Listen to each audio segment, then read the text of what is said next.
días, ¿cómo les va? Bienvenidos. Arrancamos la mañana con buen humor porque ha vuelto mi hijo de viaje, y eso ya me cambia la vida, lo que lo he extrañado, justo en el programa de hoy que viene así como anillo al dedo, porque estaremos hablando de los cambios, de las crisis y de los duelos, situaciones que se nos presentan permanentemente en la vida por distintas circunstancias, unas más profundas, otras menos profundas, pero hay que amacarse y hay que saber cómo amacarse. Así que de eso estaremos hablando hoy aquí en Médicos por Naturaleza. ¿Cómo le va, Roberto? Muy bien, muy buenos días, Dolores. Bueno, teléfonos, ¿cuáles son? 4535-0705, 4535-0706, con el 011 para los que llaman desde el interior del país. Nuestro mail. Médicos@tvpublica.com.ar. Y nuestro Facebook. www.tvpublica.com.ar/Facebook Médicos. Recuerden que nos pueden mandar un mensaje, nos pueden mandar un comentario, una sugerencia. Son todos bienvenidos. A nosotros nos ayudan enormemente a la hora de pensar en el programa que queremos hacer. Así que no dejen de hacerlo, que los recibimos con muchísimo gusto. Hoy hablamos de cambios, crisis y duelos. ¿Qué título? Esto es un pequeño avance. La pérdida en las condiciones de trabajo, la pérdida de trabajo afecta seriamente a la salud mental porque compromete el presente y compromete seriamente el futuro.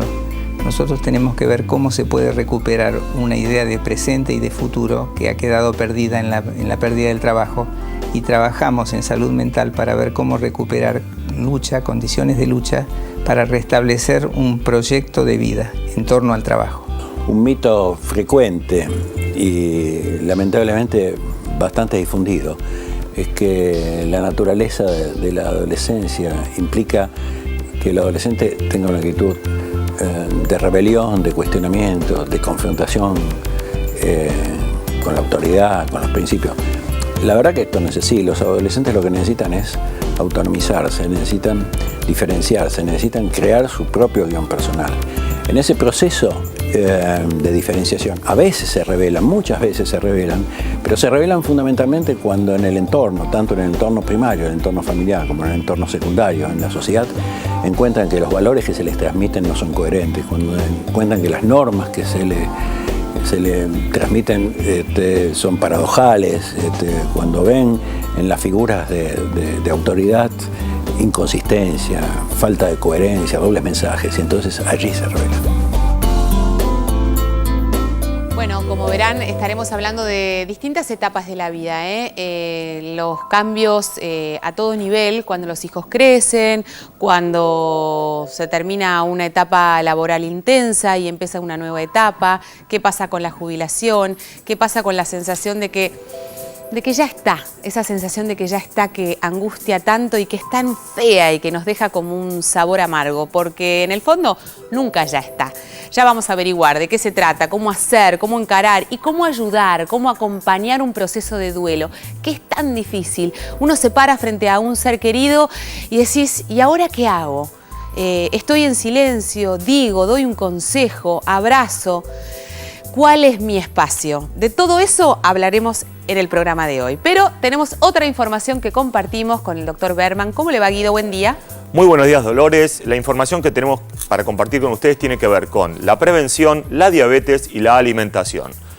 Una serie de estudios que se publicaron recientemente mostraron que aquellas personas que consumen una cantidad importante de una grasa buena llamada omega 3 desarrollaban menos frecuentemente diabetes. Por lo tanto, estos estudios que compararon en un estudio 3.000 personas y en otro 43.000 personas, vieron que aquellos que consumían diariamente mucho omega 3 con aquellos que consumían muy poco, desarrollaban un 30% menos de diabetes.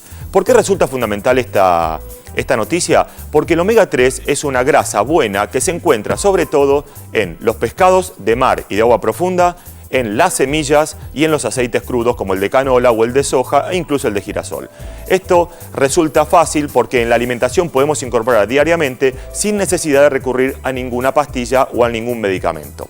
¿Cómo hacer? Simplemente tratar de consumir caballa o consumir atún o consumir merluza, que son los más fáciles y los que más omega 3, incluso el de lata también, lo mismo que semillas de sésamo, semillas de girasol e incluso las de chía. Sepamos que la omega 3 puede venir tanto del aceite animal como del vegetal, en este caso las semillas y las semillas de chía. Gracias, Guido. Bueno, hoy hablamos de cambios y de duelos y de momentos difíciles. Y yo justamente se me presentó en la vida una situación particular y por eso que me interesa compartirla con ustedes, que es que mi hijo de 11 años se fue 16 días de viaje. Y yo tuve y viví un proceso de enorme duelo. Y me miraba a mí misma y digo, ¿por qué me está pasando esto? ¿Por qué estoy viviendo esta situación con tanta angustia? Si en realidad me debo alegrar que este chiquito tenga las herramientas suficientes para decidir irse, despegarse, salir a volar, empezar a descubrir el mundo, compartir con otros que no sean su mamá y su papá. Porque el dolor era propio, porque uno se da cuenta a partir de la adolescencia que los hijos ya dejan de mirarnos como el centro del mundo y empiezan a ubicarnos en otro espacio. Y eso duele, por más de que cueste, duele. Y duele decirlo también. Así que fuimos a consultar, no por mí, sino por todos, porque creo que alguien más se sentiría identificado con esta sensación, al doctor Héctor Fernández Álvarez, que es psicólogo, y él nos habla de la definición del tiempo y de la adolescencia. Todos los seres humanos, cuando nacemos, somos el producto, la continuación, el hilván de un guión que es el guión paterno, que está inscripto por otra parte en un guión mucho más amplio y vasto, que es el guión cultural. Y comenzamos la vida siendo la encarnación de ese guión paterno. A lo largo de la infancia, desde la primera infancia hasta la pubertad, ese guión se va desagregando, se va desarrollando, se va complejizando.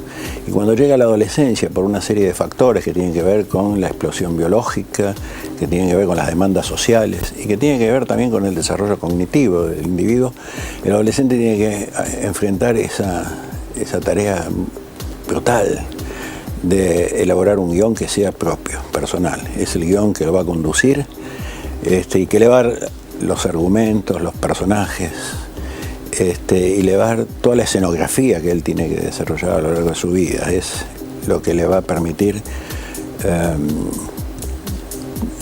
desarrollar su experiencia de vida en torno a un sentido que es propio. Y la construcción de ese guión personal es realmente difícil. Por eso es que durante la adolescencia, en este proceso de transformación tan profundo, muchos adolescentes fracasan en hacerlo. Y el fracaso en la construcción de un guión personal es una experiencia más dramática desde el punto de vista psicológico. Una de las experiencias que tienen consecuencias clínicamente más tremendas. El tránsito por la adolescencia es realmente pasar por un océano de aguas muy, muy turbulentas y difíciles de navegar.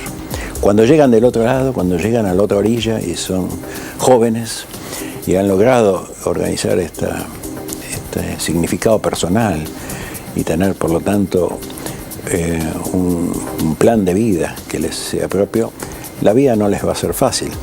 Una buena manera de definir cómo es la vida es que siempre vamos teniendo situaciones cada vez más difíciles, más complejas que resolver.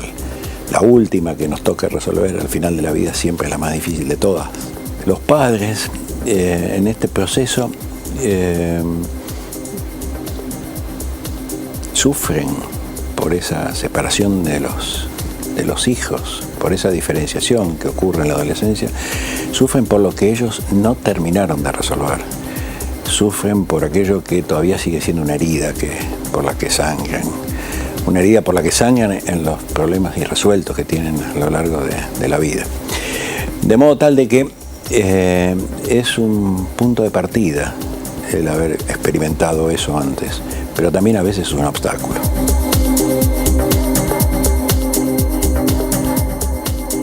Arrancábamos el programa pensando en que posiblemente lo más doloroso de todo, más allá de que ellos cambian el eje y empiezan a descubrir otra historia que pasa en la vida, es darse cuenta que su hijo no tiene las herramientas suficientes para construir un mundo propio. Me quedo con esa frase que decía el doctor recién, que me parece tan importante. Permanentemente estamos nosotros luchando por tener las herramientas y la fortaleza para construir un mundo propio, inclusive siendo adulto. Te encontrás un día y decís que esto no me gusta, esto no me cuaja, esto no me cierra, esto no me da satisfacción. No sé, situaciones que se presentan todos los días. Que nos encontramos en permanente cambio. Exactamente. Y me parece que para iniciar el programa deberíamos decir siempre de que el duelo duele. Está bueno. Y de que la crisis es al mismo tiempo peligro y oportunidad. Así que así tenemos que saber que sin crisis, sin duelos, sin pasar de una etapa a la otra, en realidad no podemos hablar ni de crecimiento ni de maduración posible. Ahora, hay que bancarse. Es eso que duela, eso que cambia y eso que nos genera crisis, porque de eso se trata, porque decirlo solamente en palabras está todo bien. Ahora, acompañar ese proceso, ese es el desafío. No, hay que bancárselo y hay que permitírselo. Claro. Porque ahí está el bueno. secreto. Porque Es que muchas veces pasa eso, ¿no? Que vos lo querés negar o la gente misma no te ayuda a pasarlo. Te quiere sacar de ese proceso. Es que este es otro Exactamente. concepto. El duelo es un proceso personal. Se hace, no te lo hacen. Nadie puede hacer esto por uno. Es un proceso que uno tiene que hacer a nivel personal, que para cada persona es diferente, que los tiempos son únicos, tienen que ver con tu historia, Exacto. con qué te tocó atravesar en la vida, con qué cuerpo venís a esta historia. Digamos, no te acompaña lo mismo un cuerpo con cierta enfermedad o en determinado lugar sociohistórico que en determinada familia. Y todo esto también marca las posibilidades que tengamos o no de poder tener recursos para afrontar estos cambios, estas crisis y estos duelos necesarios para la vida. Cuando pasan, hay como una sensación de satisfacción, porque como el ser humano en general, cuando uno atraviesa una situación que le da y que le produce mucho dolor, una vez que pasó, siente una satisfacción enorme. y ¿Hablamos después- del octavo mes? Es que después Otro de cada duelo. crisis uno sube un escalón, ¿no? Después Y de cada sí, crisis obvio. y mira lo que pasó y... Nadie es igual luego de un duelo. Digamos, nadie es el Totalmente. mismo luego de una crisis fuerte. Bueno, sí, hablemos de la angustia del octavo mes, cambiamos de Que, tema. no cambiamos de tema, porque también es enorme y muchas veces no somos conscientes de que está ocurriendo y nos encontramos con un bebé que no para de llorar por ahí. Es la primer crisis, gran crisis Claro. de individuación que tienen los chicos. Y uno a veces no sabe, en realidad es difícil ver qué es lo que le está pasando al chico. O sea, vienen los padres al consultorio y dicen, el nene está todo el tiempo tirando algo y que se lo alcance, tirando algo y que se lo alcance. Ya está, ya no quiero más agacharme y darle la cucharita. Ya se lo hice 550 veces. ¿Cuántas veces más? ¿Hasta cuándo va a ser esto? O lo que le pasa al nene es que se queda conmigo, conmigo papá, y cuando la ve a la mamá pasar por la puerta... Es un alarido, no es un grito, es un alarido. Se pudre todo y ahí ya no puedo hacer absolutamente nada más. Y eso, ¿cuál es la causa de esto? Porque no es ningún mito la angustia del octavo mes. Y se da alrededor del octavo mes, Claro. 7, 8, 9 meses. El chico hasta ese momento no tiene conciencia de la ausencia de la madre. Por otro lado, hasta ese momento el chico también pasa porque cuando no ve algo, ese algo no existe. Si el nene está jugando con esta virome y yo esta virome la pongo abajo del cuaderno, no sigue buscando la virome, sino que eso no existe. Lo que le pasa al nene es que empieza a darse cuenta que la mamá no está y cuando no la ve piensa que no existe.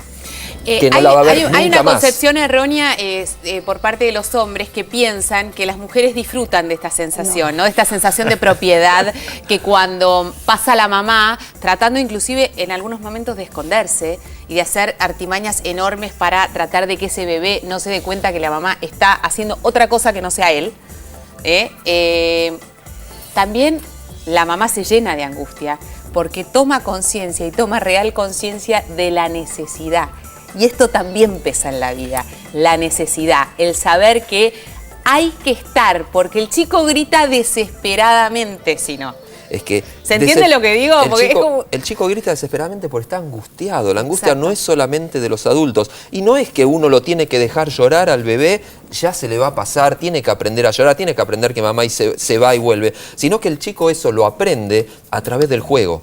No a través de la experiencia de hay que dejarlo que llorar porque mamá no está. Y a través del juego es tirando cosas y que se lo alcancen, tapándose con algo. ¿Dónde está? Acá está, jugando al cuco, jugando a taparse los ojos y mirar. Y esas son todas las formas que el chico aprende que las cosas se van y vuelven. Que no es que cuando él no ve algo, ese algo no existe más. Y que mamá se va y vuelve.